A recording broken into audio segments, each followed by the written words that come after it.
A new bill aimed at protecting home buyers' privacy is making waves in Washington, and it could change the mortgage industry as we know it. Brian Coester, CEO of Real Estate Connection, is here to tell us what it all means for buyers, sellers, and the future of the housing market. Thank you again for being here, Brian. Absolutely. Thank you for having me. Thank you for having me. So let's talk about this new bill and what it is and what does it mean for the industry. Yeah, so it's a home buyer protection privacy bill, right? And so when you think about 2014, there were 100 million leads sold for 1 million people who actually bought a house, right? And so if you think about it, when you go and apply online, when you're searching for a mortgage, your data is sold and resold and sold and resold. And what happens is people get hammered with 50, 60 calls from different companies who buy that data hoping they can get a loan or they can sell you on something. Yeah. It causes a tremendous amount of confusion in the market for people who are just simply looking to buy a house. Yeah. So this bill, along with some other things they've done, is designed to completely curtail that. So where if you go out and you apply for a mortgage, if you go out and you want to buy a house, your information is not going to get sold and resold. This was met with a lot of resistance, but also, obviously you could see, because it separates other industries, but also is good for consumer protection. So overall, solid win.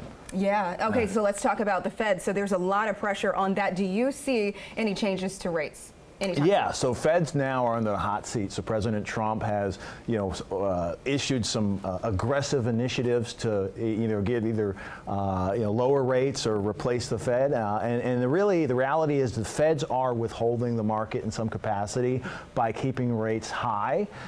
They've let inflation sort of cool off, but now it's time. There's a lot of pressure to get the market to normalize again. Okay, and what about this uptick in listings? Is the market picking up?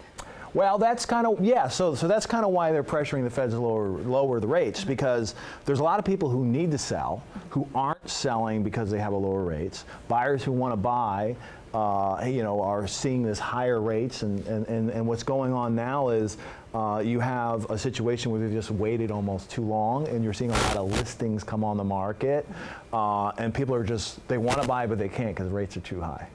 Wow, so they're just stuck. They're just paused, right? Yeah. There's this great pause that's happening across the country. Waiting. That's exactly what's going on right now. Okay, you're keeping us updated with everything.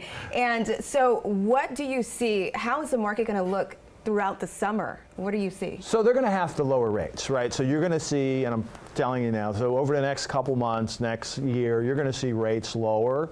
You're going to see more initiatives on the home buying market, and you're going to see some normalization. Prices are coming down already. Listings are sitting longer. That's just going to continue. The new bills that are coming into play with the home buyer protection and stuff are going to make the market a little more efficient. So overall, it's like going in the right direction, but it's going to get a little messy over the next couple months. Okay, messy. All right, but it's good. It's better. It's a good messy. It's a good messy. Restructuring, we call it. Yeah. Well, you know what? All those changes and stuff, we need you to just make sense of all of it. So, Brian Coester, thank you so much for being here again. We'll have more news and weather when we come back. Thank you.